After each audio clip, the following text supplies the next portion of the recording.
ಮಧ್ಯಪ್ರದೇಶದಲ್ಲಿ 5300 ರೇಪು ಮತ್ತು ಕೊಲೆಗಳಾಗಿದೆ. ಮಹಾರಾಷ್ಟ್ರದಲ್ಲಿ 2150 ಆಗಿದೆ.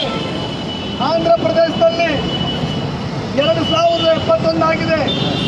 ಒರಿಸ್ಸಾದಲ್ಲಿ 1886 ಆಗಿದೆ. ತೆಲಂಗಾಣದಲ್ಲಿ 1690 ಆಗಿದೆ. ಕರ್ನಾಟಕದಲ್ಲಿ ಇವತ್ತು 1504 ಆಗಿದೆ. ಗುಜರಾತಲ್ಲಿ 1416 ಆಗಿದೆ. ಉಳಿದ ಎಲ್ಲ ರಾಜ್ಯಗಳು ಒಳಗೊಂಡಂಗೆ 45,000 ಕೊಲೆಗಳು ಮತ್ತು ಅತ್ಯಾಚಾರಗಳು ದಲಿತರ ಮೇಲೆ ಮತ್ತು ಹೆಣ್ಮಕ್ಳ ಮೇಲೆ ನಡೆದಿದೆ. ಇದರಿಂದ ನಾವು ಯೋಚನೆ ಮಾಡಬೇಕಾಗಿದೆ.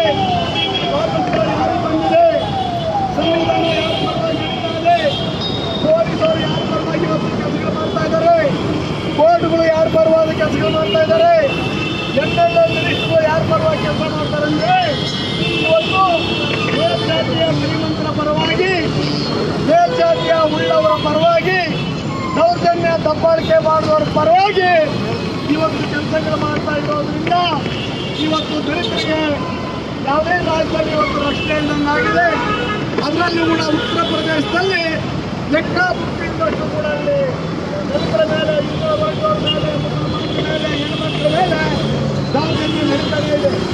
ಅದರಿಂದ ಒಂದೇ ಸಮಯದಲ್ಲಿ ನಾವು ಬಹುಜನ್ ಸಮಾಜ ಪಾರ್ಟಿ ಇವತ್ತು ಒತ್ತಾಯ ಮಾಡೋದೇನು ಅಂತ ಹೇಳಿದ್ರೆ, ಅಯೋಗ್ಯ ಯೋಗಿನಾಥ್ ಸರ್ಕಾರವನ್ನ, ಈ ಕೇಂದ್ರ ಸರ್ಕಾರವನ್ನ, ಈ ಮೋದಿಗೆ ಏನಾದರೂ ಮಾನವ ಮರ್ಯಾದೆ ಇದ್ರೆ, ಗೌರವ ಅಂತ ಇದ್ರೆ, ಸಂವಿಧಾನಕ್ಕೆ ಬೆಲೆ ಕೊಡ್ತಾರೆ ಅನ್ನೋದಾದ್ರೆ ಆ ಸರ್ಕಾರವನ್ನು ಕೂಡಲೇ ವಜಾಗೊಳಿಸಬೇಕು ಅಂತ ಈ ಸಮಯದಲ್ಲಿ ನಾವು ಬಹುಜನ್ ಸಮಾಜ ಪಾರ್ಟಿಯಿಂದ ಒತ್ತಾಯ ಮಾಡ್ತಾ ಇದ್ದೀವಿ.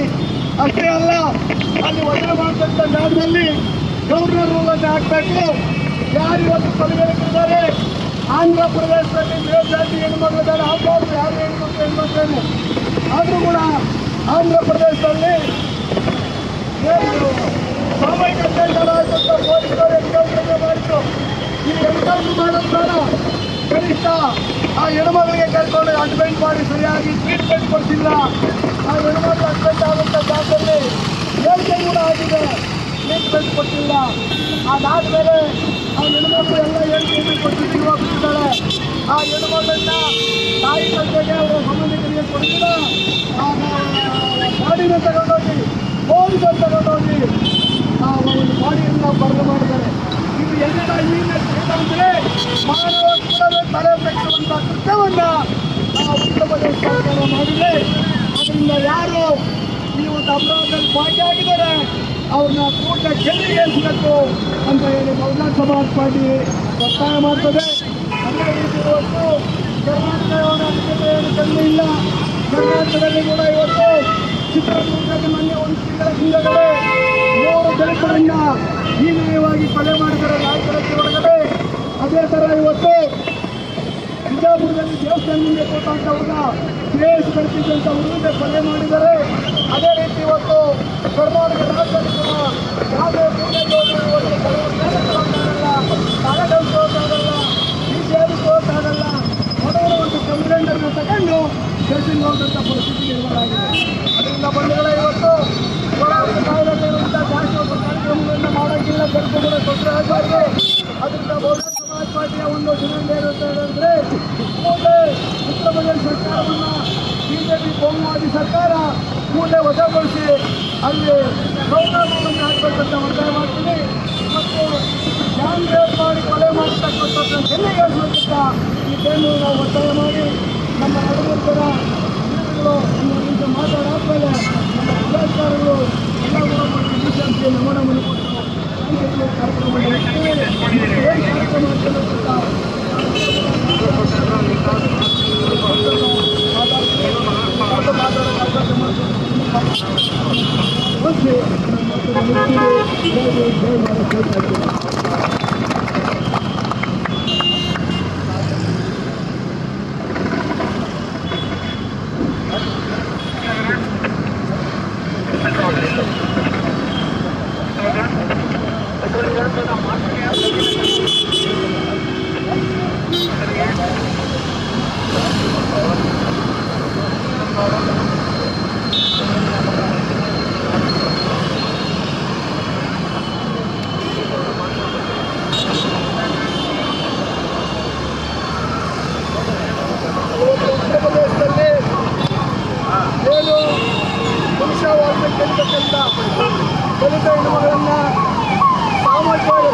ಒಂದು ಹೇಳಿಕೆಯನ್ನು ಕೊಟ್ಟಿದೆ. ಇದಾದ ಮೇಲೆ ಇವತ್ತು ಆ ಹೆಣ್ಣು ಮಗುವಿನ ಶವವನ್ನು ಅವರ ತಂದೆ ತಾಯಿ ಕೊಡ್ತೀರ ಪೊಲೀಸರೇ ತಗೊಂಡೋಗಿ ಆ ಬಾಡಿಯನ್ನು ಭರ್ಣೆ ಮಾಡಿದ್ದಾರೆ. ಬಾಡಿಯನ್ನು ಭರ್ಣೆ ಮಾಡಿ ಇವತ್ತು ಆ ತಂದೆ ತಾಯಿ ತಮ್ಮ ಅಣ್ಣ ತಮ್ಮರು ಯಾರು ಟಿ ವಿ ಮುಂದೆ ಹೋಗ್ಬಿಡ್ತಾ ಇಲ್ಲ, ಪೇಪರ್ ಮುಂದೆ ಹೋಗ್ಬಿಡ್ತಾ ಇಲ್ಲ. ಇವತ್ತು ಊರಿಗೇನೆ ಒಂದು ರೀತಿಯ 144 ಸೆಕ್ಷನ್ ಥರ ಹಾಕಿಬಿಟ್ಟ ಕುಟುಂಬನ ಒಳಗಡೆ ಬಿಡ್ತಾ ಇಲ್ಲ. ಹೀಗಾಗಿ ಇವತ್ತು ಉತ್ತರ ಪ್ರದೇಶ ಸರ್ಕಾರ ಒಂದು ಮಾನ ಮರ್ಯಾದೆ ಇದ್ದಂಥ ಸರ್ಕಾರ, ಉತ್ತರ ಪ್ರದೇಶ ಸರ್ಕಾರ ಅಧಿಕಾರಕ್ಕೆ ಬಂದಾದ ಮೇಲೆ ಉತ್ತರ ಪ್ರದೇಶದಲ್ಲಿ ಇವತ್ತು ಸುಮಾರು 11,892 ಕೊಲೆ ಮತ್ತು ರೇಪ್ ಆಗಿವೆ. 2019ರಲ್ಲಿ ಕಿಡ್ನಾಪಿಂಗ್ಗಳಾಗಿದ್ದಾವೆ. ಅಲ್ಲಿ ಮುಖ್ಯಮಂತ್ರಿ ಆಗಿರ್ತಕ್ಕಂಥ ಒಬ್ಬ ಮನುಷ್ಯ ಸನ್ಯಾಸಿ. ಆ ಸನ್ಯಾಸಿಗೆ ಸಂವಿಧಾನದ ಬಗ್ಗೆನೂ ಗೌರವ ಇಲ್ಲ, ಕಾನೂನು ಕಟ್ಟಲೆ ಬಗ್ಗೆನೂ ಇಲ್ಲ, ಕೆಳಜಾತಿ ಬಗ್ಗೆನೂ ಅವರಿಗೆ ಮುಸಲ್ಮಾನರು, ಕ್ರಿಶ್ಚಿಯನ್ನು, ಹಿಂದುಳಿದ ವರ್ಗದವರು, SC ST ಹೆಣ್ಮಕ್ಳು ಯಾರ ಬಗ್ಗೆ ಕೂಡ ಅವರಿಗೆ ಗೌರವ ಇಲ್ಲ. ಅಂಥ ಮುಖ್ಯಮಂತ್ರಿ ಮುಂದುವರಿಬಾರ್ದು. ಸರ್ಕಾರವನ್ನು ವಜಾಗೊಳಿಸಬೇಕಂತ ಬಹುಜನ್ ಸಮಾಜ್ ಪಾರ್ಟಿ ಒತ್ತಾಯ ಮಾಡ್ತಾ ಇದೆ. ಬಹುಜನ್ ಸಮಾಜ್ ಪಾರ್ಟಿ ಕನ್ಯಾಕುಮಾರಿಯಿಂದ ಕಾಶ್ಮೀರವರೆಗೂ ಕೂಡ ಪ್ರೊಟೆಸ್ಟ್ ಮಾಡ್ತಾ ಇದೆ. ಕರ್ನಾಟಕದಲ್ಲಿ ಇವತ್ತು ಬೌದ್ಧ ಡಿಸ್ಟ್ರಿಕ್ಟಲ್ಲೂ ಕೂಡ ಪ್ರೊಟೆಸ್ಟ್ ಮಾಡ್ತಾ ಇದ್ದೀವಿ. ನಾವು ಪ್ರತಿಭಟನೆ ಮಾಡ್ತಾ ಇದ್ದೀವಿ. ಮತ್ತು ಅಲ್ಲಿ ಗವರ್ನರ್ ರೂಲನ್ನು ಹಾಕಬೇಕು.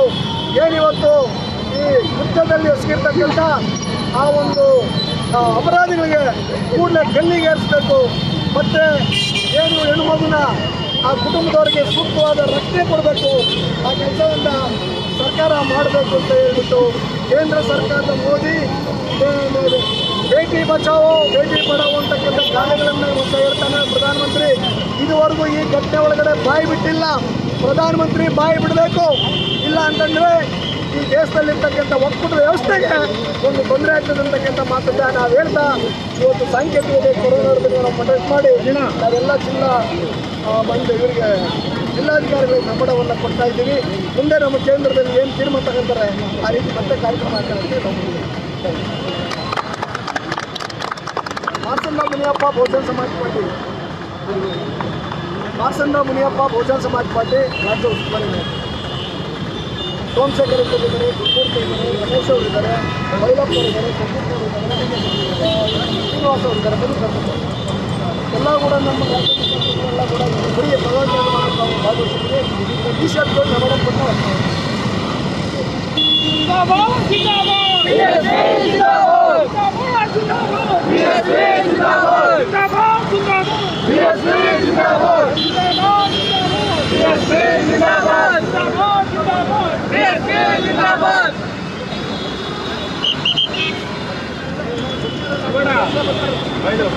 Corona sir